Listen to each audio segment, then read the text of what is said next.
Hello বন্ধুরা, নমস্কার। আজকে আবার একটা দারুণ স্বাদের রেসিপি নিয়ে চলে এসেছি।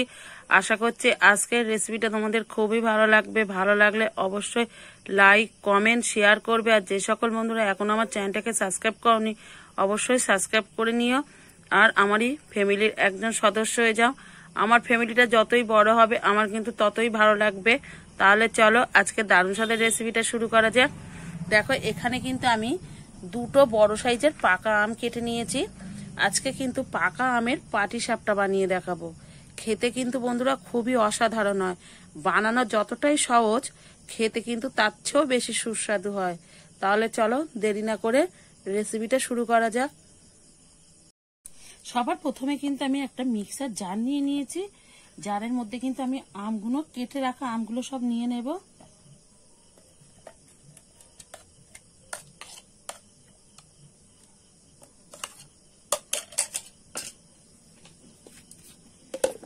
আমি আমগুলো পেস্ট করে নেব। আমটা কিন্তু আমি খুব সুন্দর করে পেস্ট করে নিয়ে এসেছি। দেখো, একদম কিন্তু খুব সুন্দর করে একটা পেস্ট করে নিয়েছি। এবার এটাকে সরিয়ে রেখে দেবো একটা সাইডে। এখানে কিন্তু আমি ব্যাটার গুলবো, সেই বাটিতেই কিন্তু আমি ময়দাটা নিয়ে নেব। ময়দাটা তার আগে কিন্তু একটু ছেঁকে নেব, মানে একটু টেলে নেব। ময়দার মধ্যে কিন্তু অনেক রকম নোংরা থাকে, দোকান থেকে যেহেতু আনা। এইভাবে একটু কিন্তু আমি টেলে নেব।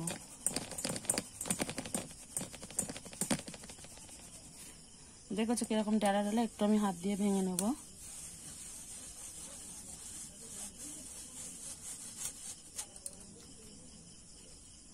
দেখো, এই নোংরাগুলো কিন্তু বেরিয়েছে।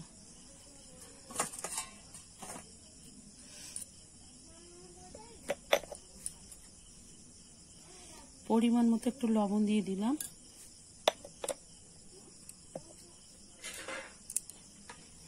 এখান থেকে কিন্তু আমি 2-3 চামচ মতো সুজি দিয়ে নেব।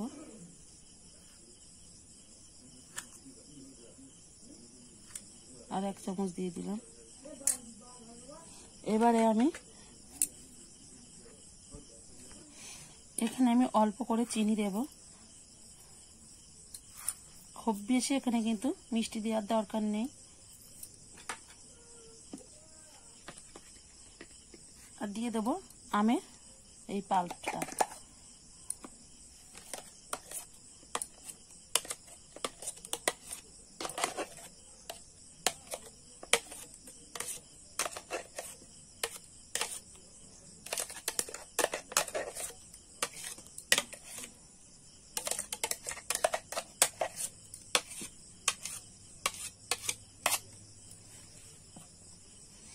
এবারে কিন্তু খুব ভালো করে মিশিয়ে নিতে হবে।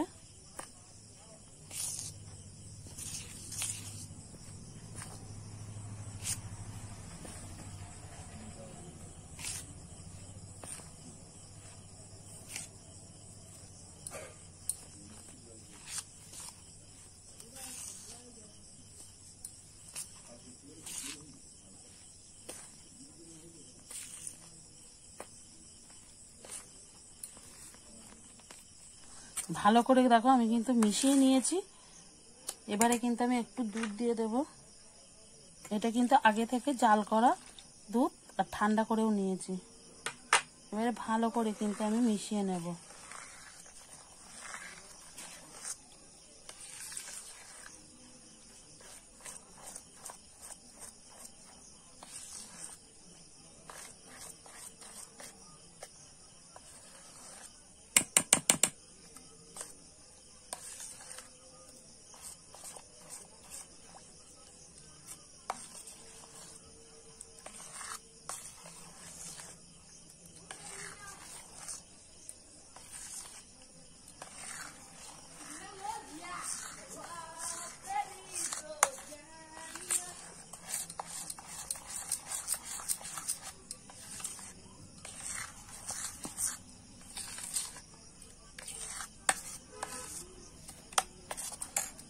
আর একটু কিন্তু আমার দুধ লাগবে, দিয়ে দেব। এখানে আমি কিন্তু দুধ দিয়ে গুলছি, তোমরা চাইলে কিন্তু জল দিয়েও গুলে নিতে পারো, কিন্তু দুধটা দিলে খেতে বেশি ভালো লাগবে। আমি কিন্তু ভালো করে মিশিয়ে নেব। দেখো খুব সুন্দর কিন্তু আমি একটা ভালো একদম মসৃণ ব্যাটার তৈরি করে নিয়েছি। এরকমই কিন্তু ব্যাটারটা তৈরি করতে হবে, খুব কিন্তু মোটা না আবার খুব কিন্তু হালকা না, এরকমই কিন্তু একটা মসৃণ ব্যাটার তৈরি করে নিতে হবে। আমি কিন্তু খুব সুন্দর করে ফেটিয়ে মসৃণ একটা দেখো ব্যাটার তৈরি করে নিয়েছি।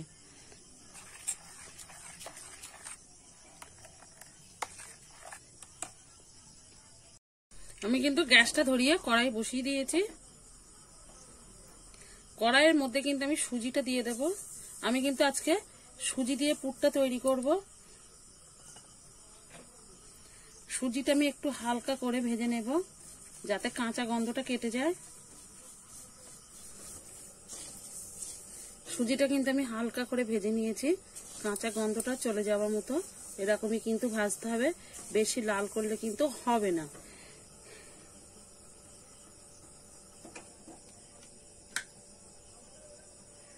একটুখানি কিন্তু আমি লবণ দিয়ে দিচ্ছি, দিয়ে একটু কিন্তু আমি নেড়ে চেড়ে নিচ্ছি।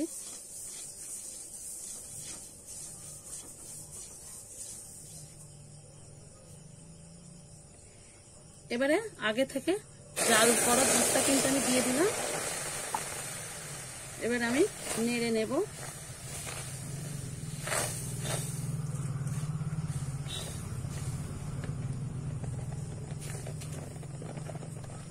এই সময় কিন্তু গ্যাসের জোরটা একদম কমে রাখতে হবে, নাহলে কিন্তু দুধটা সহজে টেনে নেবে, সুজিটা কিন্তু কাঁচা থেকে যাবে।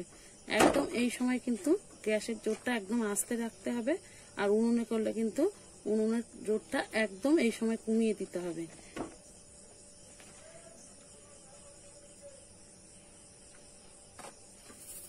এখানে কিন্তু আমি পরিমাণ মতো মিষ্টি দিয়ে নেব, তোমরা যে যেমন খেতে পছন্দ করো সেরকম কিন্তু মিষ্টিটা দিয়ে নেবে। দিয়ে দেবো কিশমিশ,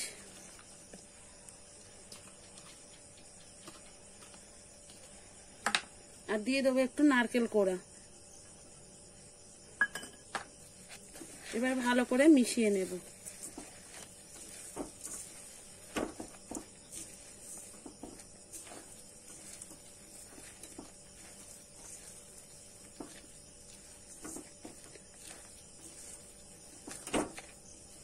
নারকেল কোড়াটা তো আমি দিলাম, আমার হাতের কাছে ছিল তাই, তোমরা না থাকলে না দিতেও পারো।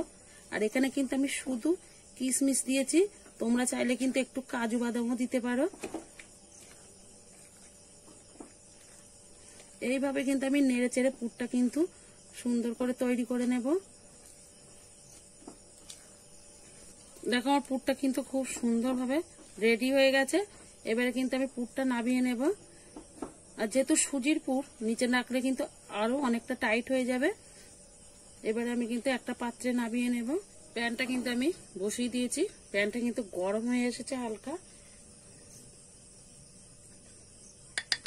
একটু কিন্তু আমি সাদা তেল ব্রাশ করে নেব, তোমরা চাইলে কিন্তু একটু ঘিও কিন্তু ব্রাশ করে নিতে পারো।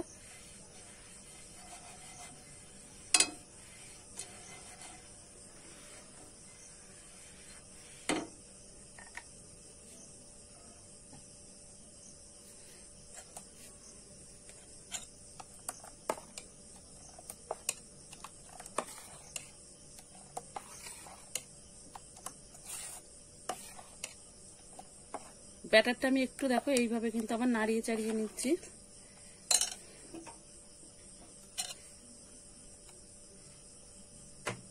এবারে আমি এক হাতা ব্যাটার দিয়ে দেব। এবারে এইভাবে কিন্তু আমি একটু পাতিয়ে দেব।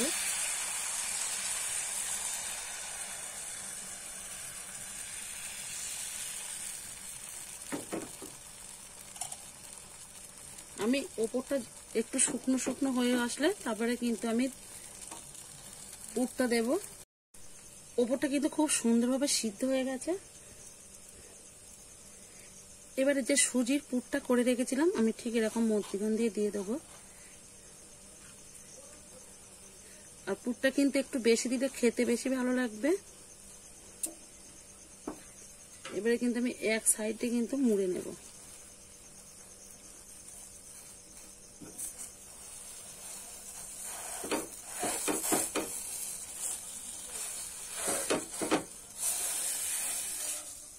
এবারে আমি একটু কিন্তু উল্টে পাল্টে ভালো করে সেঁকে নেব।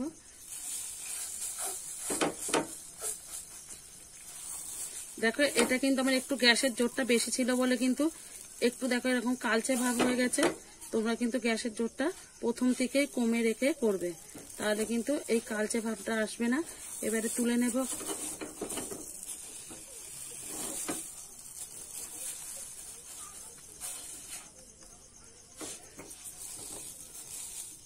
দেখো একটা কিন্তু আমের পাটিসাপটা হয়ে গেছে।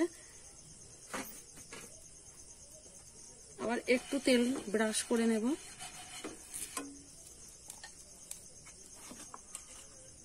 আবার আমি কিন্তু ব্যাটার দিয়ে দেবো, দিয়ে এরকম কিন্তু হালকা হাতে আমি নেড়ে দেব।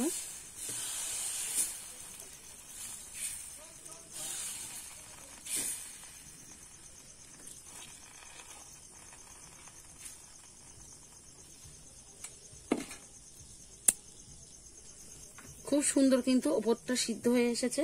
আবারও কিন্তু পুর দিয়ে দেব।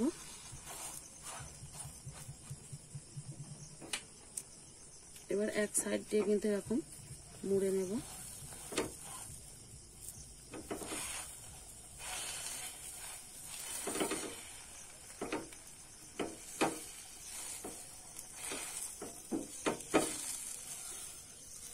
দেখো এটা কিন্তু জোর কমে ছিল, কিন্তু ওর জন্য কিন্তু কোনো লালচে ভাব আসেনি। এবার আমি কিন্তু উল্টে পাল্টে একটু ছেঁকে নেব।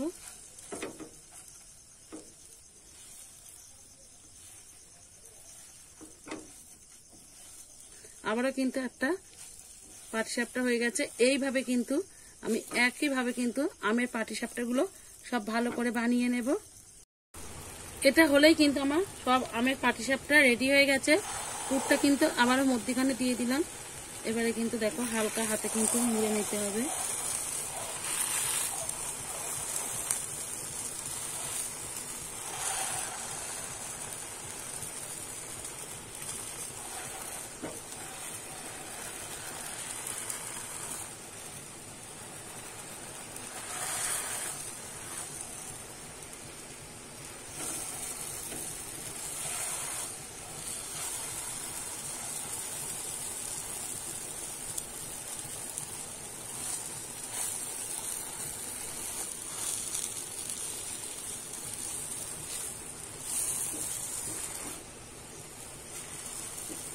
এইভাবে উল্টে পাল্টে কিন্তু আমি একটু সেঁকে নেব।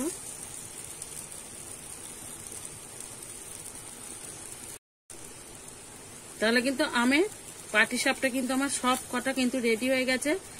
এটা নামিয়ে নিলেই কিন্তু আমার সব পাটিসাপটা রেডি হয়ে গেছে। তাহলে কিন্তু এবারে তোমাদের পরিবেশন করে দেখাবো কেমন হয়েছে। দেখুন বন্ধুরা, আমি কিন্তু একটা পাত্রে পাকা আমের পাটিসাপটাটা নিয়ে নিয়েছি পরিবেশন করার জন্য, একদম রেডি। দেখুন দেখতে কতটা লোভনীয় হয়েছে, দেখেই বুঝতে পারছো। আর কতটা নরম হয়েছে দেখো, মুখে দিলেই কিন্তু মিলিয়ে যাবে, এতটাই নরম হয়েছে বন্ধুরা। একবার হলো এই পাকা আমের পাটিসাপটাটা বাড়িতে বানিয়ে খেয়ে দেখতে পারেন। খেতে কিন্তু বন্ধুরা এক কথায় অসাধারণ। আর যেহেতু এখন পাকা আমের সিজন চলছে, একবার হলো বানিয়ে খেয়ে দেখতে পারেন। দেখুন কতটা লোভনীয় হয়েছে।